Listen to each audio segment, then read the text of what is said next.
संघर्षों के साथी कमल गुरचंद मौर्य जी, केस के साथी रंजीत राजू जी, मनिंदर मान जी, राकेश ढोलिया जी और भूतपूर्व विधायक सोना देवी जी, उपस्थित साथियों, मेरे से पहले वक्ताओं ने इस जमीन ऑनलाइन नीलामी के संबंध में आप लोगों से विस्तार से चर्चा करें। मित्रों, जब हम एसडीएम का घेराव कर रहे थे, मेमोरेंडम देने गए थे कि ऑनलाइन नीलामी नियम विरुद्ध, शोपत जी हमारे बीच में आ गए, उनका भी स्वागत है। ऑनलाइन नीलामी नियमों को ताक पर रख करके एक ही आदमी की नीलामी की बोली दिखा करके, और वो भी इस बैंक का कैशियर अपने एक रिश्तेदार के नाम से नीलामी छुड़वाता है, पैसे भरता है, रजिस्ट्री हो जाती है, इंतकाल हो जाता है, सब कुछ होने के बाद और जो है इस दौरान बीच में 2021 में जब ये जमीन नीलामी होने जा रही थी, तब हमारे स्वर्गीय सरदार गुरमीत सिंह कुन्नर साहब ने, आपको याद होगा, इस परिवार को पता है, एसडीएम से कह करके उस पर रोक लगवाई थी कि आप इसकी नीलामी नहीं करें। खैर एसडीएम बदल गया, वो स्टे टूट गया, नीलामी कर दी, और अब हमने एसडीएम की मार्फत सरकार को यह चेतावनी दी कि 6 तारीख को बैंक के सामने धरना देंगे और बेमियादी देंगे। इस बात पर प्रशासन कितना गंभीर हुआ है। उनके दूत तो घूम रहे हूं, यहां देख रहा हूं, लेकिन मौजूदा प्रशासन को, एसडीएम को यहां आकर के अब तक बात हमारी सुननी चाहिए थी, इसका कोई निराकरण करने की बात करनी थी। मैं निंदा करता हूं घोर शब्दों के अंदर प्रशासन की कि उसने हमारी बात को उस दिन गंभीरता से नहीं लिया। वो सोचते हैं एक दिन धरना लगाएंगे, शाम को उठ के चले जाएंगे।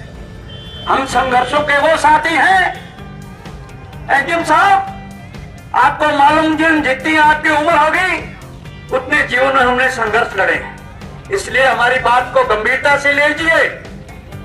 आज बात के बीच में आपके विधायक सरदार रुपिंदर सिंह जी कुन्नर ने भी आना था, लेकिन जयपुर में उनकी आज व्यवस्थाएं होने के कारण उन्होंने स्पेशल फोन किया कि मेरी तरफ से परिवार को यह आश्वासन दीजिए कि मैं चाहे जयपुर में हूं, मेरे प्रतिनिधि, मेरा मन और दिल दिमाग सारा आपके परिवार के साथ था, है, रहेगा, और कभी भी इस जमीन पर कब्जा होने नहीं देंगे। इस बात का प्रण लीजिए। मेरे पूर्व वक्ताओं ने कहा यह शुरुआत है।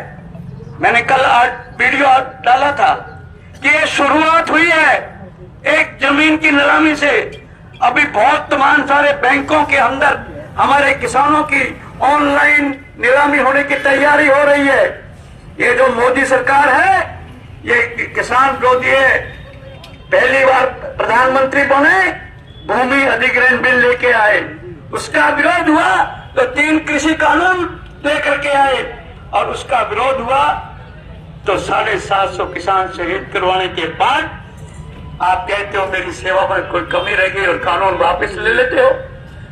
और एमएसपी की गारंटी, आप सारे वायदे करते हो, लिखित में समझौते करते हो, उसके बाद 2.5 साल बीतने के बाद भी उन मांगों पर उस अपने जो समझौता किया उस पर कोई विचार नहीं। आज किसान जो है वो फिर पंजाब हरियाणा के बॉर्डरों पर डटा हुआ है मित्रों। इसलिए केंद्र की सरकार और ये राजस्थान की सरकार ये अच्छी तरह सोच ले और समझ ले कि हम किसी भी किसान पर, मेरे साथी एक पहले ने कहा था, राम कुमार जी ने शायद, कि छोटी छोटी सुइयां लगा रहे हैं। छोटी छोटी सुइयों का दर्द अकेले इस परिवार को नहीं है, इस सारे लोग जो बैठे इलाके हैं, लोग जो बैठे हैं, उनके सारे के दिलों और दिमाग पर इन सुइयों का दर्द है, और इस दर्द का मुकाबला हम डट के करेंगे। मैं इन शब्दों के साथ आप सब लोगों का धन्यवाद करते हुए आप लोगों को विश्वास दिलाता हूं कि दुनिया मंदी जोरानो, लख लांत कमजोरानो, हम कमजोर नहीं हैं, कभी कमजोर ना थे, ना हैं, ना होंगे कभी कमजोर। आपकी जुल्म और जातियों के खिलाफ हमेशा डट के लड़ते आए हैं। मेरा एक निवेदन इस संघर्ष समिति के साथ जैसे जरूर है कि इस बैंक के कैशियर ने जिस तरीके से डीआरटी के साथ मिलकर के धोखाधड़ी की है, इसके खिलाफ अपने वकीलों से राय करके इसके खिलाफ मुकदमा भी दर्ज होना चाहिए। धन्यवाद। हमारे बीच में हमारे जिले के संघर्षों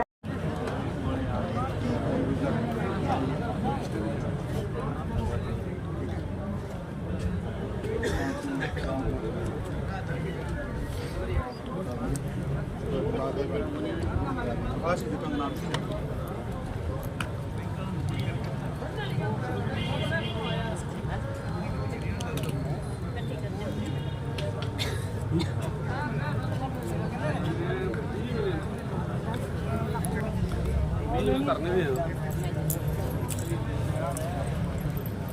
हाँ मैं करदा रोक के, ठीक है, अद्धे घंटे बाद, ठीक है। हेलो भाई जोर दी बोली मड़ा जा, कड़ा के बोली।